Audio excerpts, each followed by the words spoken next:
Hi, Derek Stupski here from Stupski Fitness. Have you ever noticed that when you squat, or possibly watching someone else squat, on the way down into the squat, they have a knocking knees? In other words, their knees will come in like this, the lower that they get.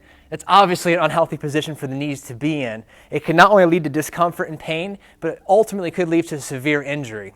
So the proper term for this is a knee valgus or a valgus collapse. So once again, on the way down, the knees will come in. This is something that we want to avoid, but we have to find the reason, what causes this particular motion, to fix it.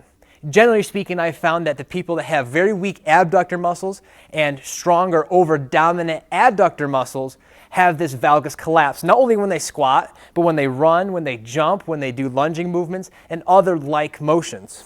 So the abductor, like abduction, taking away, is the muscles that will bring the hip and knee away from the midline. The adductor muscles will allow everything to come back to center. So when the adductors are too strong and the abductors are weak or unstable, that's when you get to the collapse. So now if you look at the squat again, on the way down, the adductors on the inside fire and pull everything into the middle, while the abductors stay on the outside, weak and unstable. Now I want to show you that you can use a simple tool like a resistance band to help fix this problem. We're going to put this around our knees and perform some squats just like this. So as you can see with the band, it is just below the knees, right at the knees. Now what this is going to do, as you can tell, the natural tension of the band is going to want to bring the knees inward like this. This is something that we want to try to avoid. So while we go down into our squat, I want you to think about stretching the band. We go down and we stretch the band.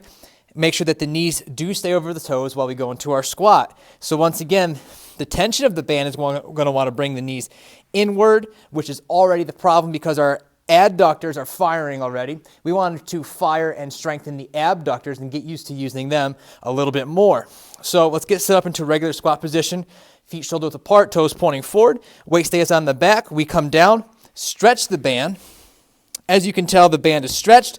Knees stay over the toes. We push from our heels and we come back up. One more time, we come on down, stretch the band, knees over the toes. Band is nice and tight. I can already feel my abductors on the side firing. We're going to push from the heels, come right back up. This is something we want to perform consistently, making sure the knees stay over the toes and the band stays nice and tight, not bringing our knees in. We really want to fight against that. Now you've seen how we can use a simple tool like a resistance band to help create a better, more efficient movement pattern. We get to fire the abductors and also work on the proper movement pattern of the knees tracking the toes like you just saw. Now, when performing these corrective exercises, I wouldn't worry about the amount of weight that you're doing because it's more efficient for you to get this pattern down consistently before getting into heavier weights. So if you find that you are squatting a lot, but you're squatting incorrectly, sorry to tell you, but you got to start back over and make sure that you're more efficient, because once we become more efficient, we get the abductors on level with the adductors, your squat's going to go up, you're going to be able to perform more squats, better squats, and actually help reduce your knee pain as well. So it's important, like I said, when using the band in the corrective format, don't worry about the load, worry about the quality over the quantity. I would do this a handful of times a week. Keep the reps higher, 12 to 15 at a time, and really focus on feeling your abductors, just like your glutes, fire when performing these squats using the band.